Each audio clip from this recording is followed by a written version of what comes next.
The skill you can't be taught. Dave, that's a bit clickbaity. Yes, yes, it is. But also at the same time, I want to do full disclosure. This is going to be me explaining a concept for a while. This isn't going to be anything games related in particular. This is me talking about programming as a concept. If this is not for you, now's the time to press escape and go and watch some other YouTube video. But today we're going to look at things you can't be taught. So far, I've taught you how to code. These are the skills that you'll have picked up through watching the tutorials and following the videos so far. You'll have looked at how to code. Coding is part of the battle. Programming is split into two very distinct disciplines, one of which I can't teach you. The first bit of coding, which is understanding what line of code does what you want it to. So we know that instance is the key word for dealing with objects, and we know that if we want to destroy an instance, it's instance underscore destroy. Easy enough to figure out. The challenge comes in the second part of programming, which is problem solving.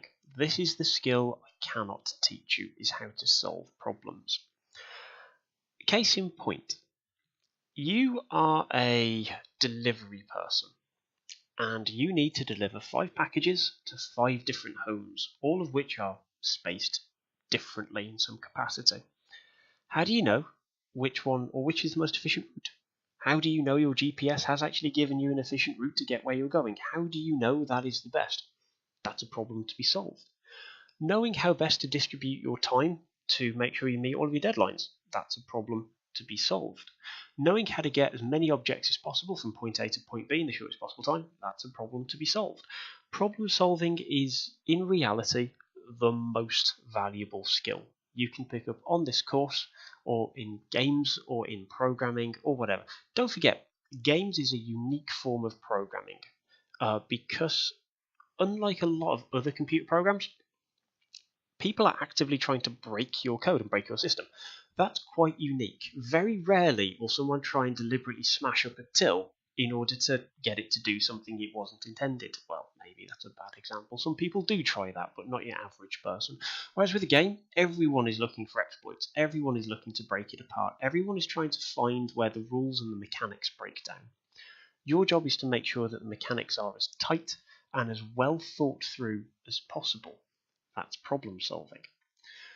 Problem solving is a skill you can't be taught, and let me tell you why. You might wonder, after watching all these videos, he's not bad at this programming lark. I've studied computer science. This is me. Hello, David Day. You've probably seen me around. But I couldn't code when I was at university. I couldn't program. I couldn't do anything. I couldn't even code, which is the easier bit. People would tell me type this in, and I would misspell it. So if you find yourself in that position where you are misspelling things often and often, don't worry, it happens to all of us. My first epiphany for understanding problem solving and understanding programming was my second year of university. And my second year of university consisted of, you must make a 3D game. And suddenly understanding why maths was important was a big experience at the time as well. Trying to calculate vectors and rotation of an object in 3D space. That's an interesting problem to solve, and understanding how coding lets you do that. That's when it started to make sense for me. If you are interested in university, by the way, my first ever experience of being tested on my coding prowess, my programming prowess, was here's a sheet of paper, write a computer program. That's what you'll do at university. Here is a sheet of paper, write a computer program. No computer, nothing to interpret it. You either get it right or you get it wrong, character by character. That's an important skill to pick up, because you must first understand, obviously, how to code, which is the easy bit, and then how to problem solve, which is the hard bit. And you will be asked to problem solve. If you are serious about going into either the gaming industry or the programming industry, you have to be alarmingly good at solving problems. That's what they want. Anyone can type stuff into a computer. And I reckon, out of the people in your class, you might be looking around at the minute, looking at the other 20, 23 people in your class, looking at perhaps who's the best problem solver in there. Who's the best team worker in your group? Is it you? If it's you, that's a good thing. Who's the best one at resolving issues? Or the first one, more importantly, to discover something is an issue and then offer a solution to that. That's what makes programming and games and working in this computer science industry of ours, which is, by the way, the largest industry in the entirety of the UK, if not the Midlands currently, in terms of starting companies, in terms of startup, in terms of ways of getting good pay for being good at something. The UK wants you to be a programmer. That's why every single person younger than you will be learning it from age 7, which means you need to be excellent at it in order to stand a fighting chance in the jobs market in years to come. Be good at programming, and the only way you can be good at programming is by practicing it.